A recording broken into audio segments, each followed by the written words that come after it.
से बात करेंगे, एकदम बेसिक स्तर से समझाएंगे कि इक्वेशन क्या होती है, एक्सप्रेशन क्या होती है। क्वाड्रेटिक इक्वेशन शुरू करने वाले हैं, उससे पहले हम समझेंगे कि भाई इक्वेशन क्या है, एक्सप्रेशन क्या होती है। उसके बाद में क्वाड्रेटिक इक्वेशन पर आते हैं। 10th क्लास का ये चैप्टर है, थोड़ा पेशेंस के साथ देखना, बड़े बेसिक से स्टार्ट करेंगे। उसके बाद में अंत जो होगा ना वो एकदम परफेक्ट होगा, लेकिन शुरुआत हल्के से और अंत ऊंचे से, ठीक है।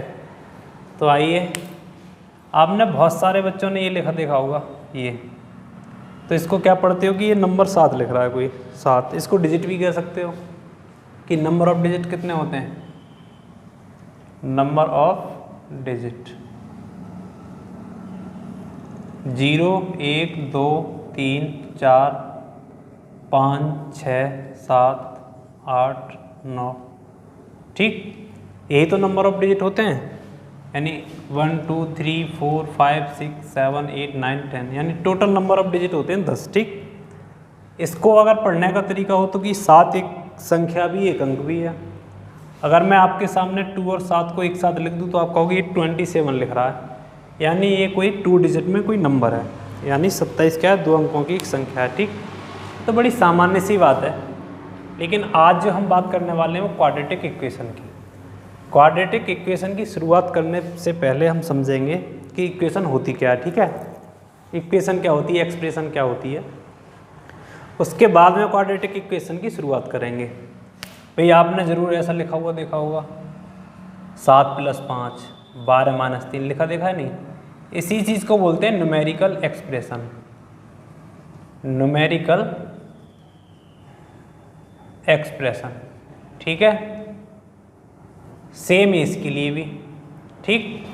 अगर आपके सामने ये लिख दूं मैं x + 7, वैसे आप सबने बहुपद पढ़ रखा होगा तो इतनी समझ तो होगी, फिर भी देख लो x + 7, यानी इसमें x क्या है, एक वेरिएबल है।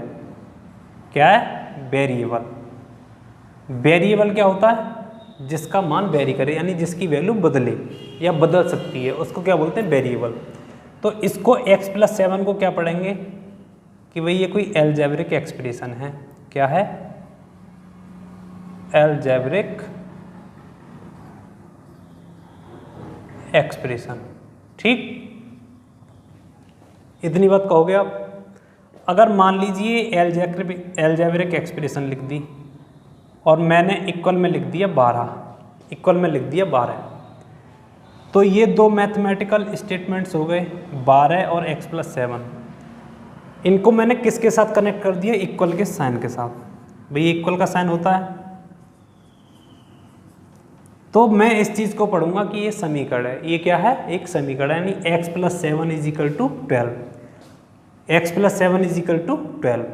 अब जो x का मान है वो किस पर डिपेंड करता है, इस पर डिपेंड करेगा कि अगर यहाँ 12 है तो x का मान हर हाल में क्या होगा, भाई तभी तो इसका x का मान 5 लूँगा, तभी तो 7 और 5 मिलके 12 बनाएंगे, तभी तो ये दो चीज़ इक्वल होंगी। मान लीजिए आपके पास तराजू है, तराजू के एक पल्ले में 5 किलो का बाट रख दो, एक पल्ले में 4 किलो रख दो, तो बैलेंस होंगे, नहीं होंगे, बैलेंस नहीं हो पाएंगे। दोनों पल्लों में 5 kg का बाट है तो वो दोनों बैलेंस होंगे। ऐसे ही समीकरण का हिसाब होता है। समीकरण की दोनों साइडें क्या हैं, बराबर होती हैं, और उनको दर्शाया किससे जाता है, साइन ऑफ इक्वलिटी, यानी बराबर के चिन्ह से, ठीक है। हर हाल में दोनों चीज़ें क्या होंगी, बैलेंस करेंगी, ठीक है। अगर मान लीजिए मैं आपके सामने ये लिख दूं कि x - 3 = 7, x - 3 = 7, तो x का मान हर हाल में क्या होगा, आप कहोगे कि x = 3, इधर माइनस का उधर जाके प्लस का हो जाएगा, तो 7 + 3 क्या हो गया, 10। यानी x का मान कुछ और नहीं क्या होगा, 10 होगा, हर हाल में क्या होगा, 10, तभी तो ये बैलेंस होगा। 10 रखूँगा तभी तो 10 में से -3 के होंगे, माइनस के साथ होगा, तो सॉरी प्लस का साथ बचेगा, ठीक। इतनी स्टैंडर्ड फॉर्म, यानी मानक रूप, मानक रूप। बस एक समझ पैदा कर रहे हैं कि क्वाड्रेटिक इक्वेशन होती क्या है, ठीक है। बाकी हम कंसेप्ट के साथ पढ़ेंगे। ax² + bx + c = 0, ये स्टैंडर्ड फॉर्म होता है किसी भी क्वाड्रेटिक इक्वेशन का। अगर आपको परिभाषा देनी है तो ये कह सकते हो कि किसी भी समीकरण में चर पद की अधिकतम घात कितनी होनी चाहिए, 2। चर क्या होता है इसमें, ये वाला, एक्स क्या है, वेरिएबल है, ये क्या है सब कांस्टेंट, ए बी सी, ठीक। ए बी सी क्या है, कांस्टेंट। अगर मान लीजिए ये समीकरण लिख रहा है कोई x + 7 = 12 भी ले लो, तो इसको क्या बोलते हैं, वेरिएबल, यानी चर पद, चर। इसको बोलते हैं अचर, यानी कांस्टेंट, कांस्टेंट, ठीक है। ये क्या होता है, वेरिएबल, हिंदी में कहें तो चर, ठीक। इसको बोलते हैं ऑपरेटर, प्लस माइनस का जो भी साइन होता है, और इसको बोलते हैं एक टर्म, यानी पद। ये भी क्या एक टर्म है बेटा, कांस्टेंट टर्म भी बोल सकते हैं इसको, यानी पद। कितनी टर्म है इसमें, 1 और 2, ठीक। ये क्या होती है इसकी RHS, राइट हैंड साइड, और ये होती है इसकी पूरी LHS। ये बात आप बिल्कुल समझ चुके हैं अच्छी तरीके से। अब देखो कांस्टेंट टर्म और वेरिएबल टर्म, इसको टर्म की काउंटिंग में कई बार टर्म अगर अलग होगी तो किससे होगी, प्लस और माइनस के साइन से ही अलग होती है, ठीक है। ऐसा नहीं है कि ऐसे लिख दो कि 2x भाग x, तो ये एक ही टर्म में इंक्लूड होगी। ऐसा नहीं कि इसको भी कह दो 1 2, केवल प्लस और माइनस का चिन्ह टर्म को अलग करता है, इतनी बात याद रखना। बड़े अच्छी तरीके से समझने की कोशिश करेंगे, ठीक है। कोशिश तो यही रहेगी भाई कि बहुत अच्छे तरीके से समझी जाए। क्वाड्रेटिक इक्वेशन मतलब मानक रूप इसका क्या होता है भाई, standard form, ax² + bx + c = 0, ठीक। a, b तथा c क्या होते हैं,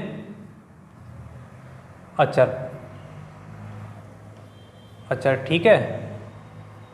x क्या हो गया इसमें, चर, ठीक है। x² का कोफिशिएंट, x² का गुणांक क्या होता है भाई, a, और x का गुणांक यानी कोफिशिएंट b, ठीक। इतनी बात समझ में आ रही है, इतनी बात आप समझ सकते हैं, ठीक है। इसमें टर्म कितनी होती है, 1 2 3, यानी किसी भी क्वाड्रेटिक इक्वेशन में मैक्सिमम कितनी टर्म हो सकती हैं, 3। ऐसा नहीं है कि एक टर्म की क्वाड्रेटिक इक्वेशन नहीं हो सकती, ये भी क्वाड्रेटिक इक्वेशन है, इसमें तो नंबर ऑफ टर्म्स एक ही हैं, लेकिन मैक्सिमम जो होंगी वो 3 होंगी।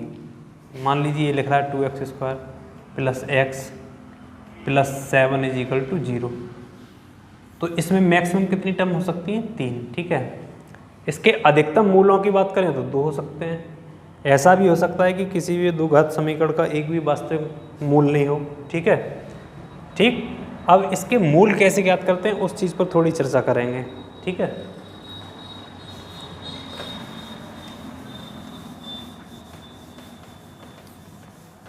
इससे पहले आपने ये पढ़ा होगा लीनियर इक्वेशन, कि मान लीजिए ये रूप होता था उसका ax + b = ax + c, ax + b = 0, ठीक है, ये होता था। तो इसमें x का मान निकालते थे हम, तो -b/a आता था, ठीक है।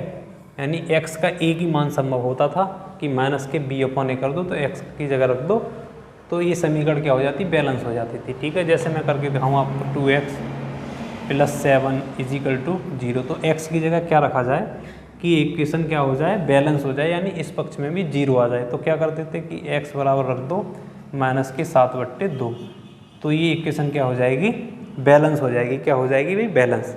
रख के देख लो, 2 × -7/2 + 7 = 0, तो 2 से 2 कटा, -7 + 7 = 0, तो 7 से 7 घटाओगे तो 0 = 0, यानी LHS किसके बराबर आ गई, RHS के बराबर आ गई।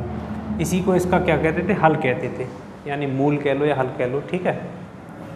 अब द्विघात समीकरण में x का क्या मान रखते हैं जिससे ये समीकरण बैलेंस होती है, यानी RHS और LHS बराबर होता है। उसी चीज़ पर एकदम प्रैक्टिकली हम बात करेंगे, ठीक है। तो x का मान निकालने की यहाँ से कोशिश करेंगे कि x के कितने मान होंगे।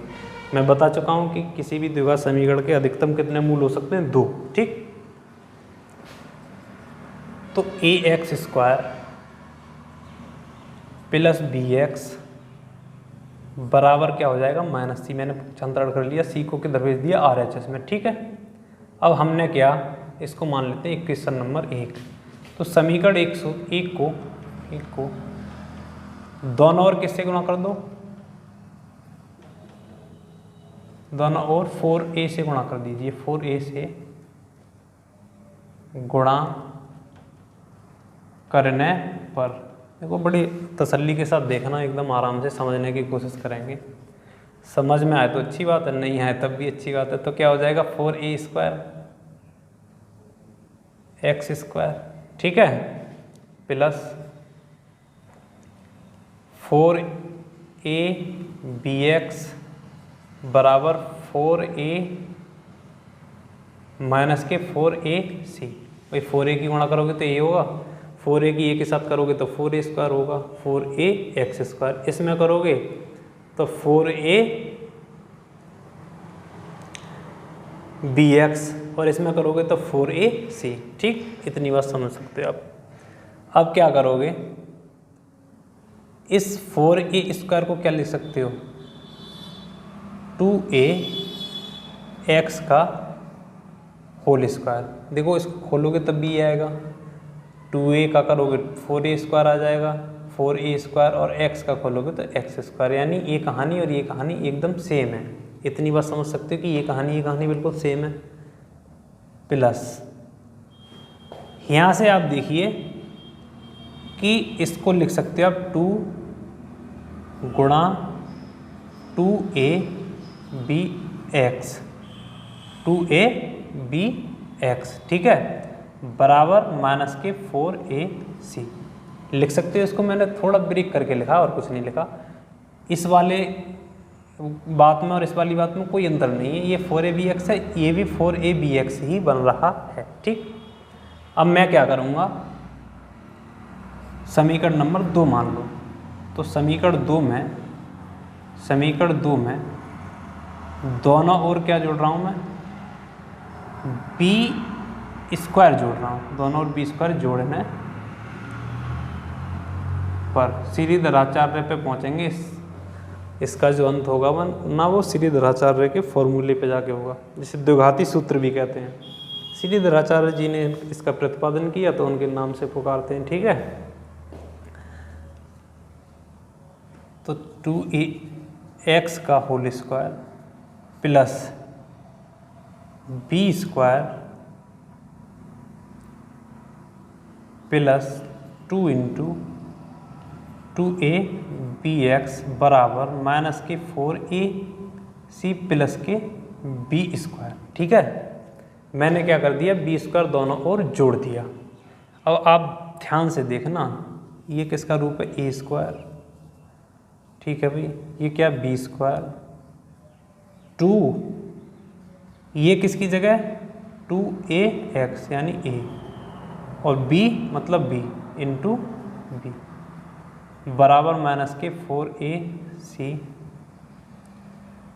प्लस के b²। अगर आप यहाँ थोड़ा सा ऑब्जर्वेशन करोगे, हल्का सा ध्यान दोगे, तो ये a² plus b² plus 2ab की फॉर्म का है। तो मैं ये कह सकता हूँ कि 2ax प्लस b का होल स्क्वायर, यानी इस वाली कहानी को ना खोलोगे तो इसके बराबर आएगी। अगर आप एक बार प्रैक्टिकल करके देखो तो कर लो, मैं दिखाता हूँ आपको। ये वाली कहानी का a² यानी 2x का whole square, b², 2ab formula का होता था, 2 आ गया, a 2ax और b। तो ये वाली बात और इस वाले फार्मूले की बात एक ही है, समझ में आ रहा है। मैंने बस इसको कैद कर दिया a प्लस b का होल स्क्वायर बराबर में माइनस के 4ac प्लस का b², ठीक है भाई। इतनी बात एकदम आप अच्छे तरीके से समझ सकते हैं। अब हमने क्या किया, सबसे पहली चीज़ तो इधर स्क्वायर है, तो इधर स्क्वायर है, तो इधर मैं ट्रांसफ़र करूँगा, कर्डी चढ़ा दूँगा इस पर क्या करूँगा, कर्डी। तो 2ax प्लस b बराबर, प्लस माइनस का चिन्ह आ जाता है। क्यों आ जाता है, लॉजिक में समझा चुका हूँ पहले ही। माइनस के 4ac प्लस के b² ठीक है, प्लस के बी स्क्वायर। अब देखो 2ax, ये b इधर प्लस का इधर जाके माइनस का हो जाएगा, यानी माइनस का b, प्लस माइनस का चिन्ह है, इसको बदल के लिख दो, बी स्क्वायर पहले लिख दो, माइनस के 4ac बाद में लिख दो, तो कोई दिक्कत वाली बात नहीं है। ठीक है, आ गया।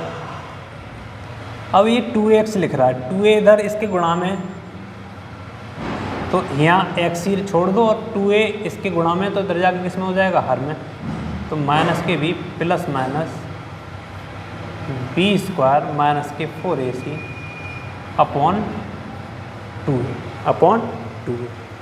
ये आ गया यहाँ से फॉर्मूला, यानी x का मान प्राप्त हो गया।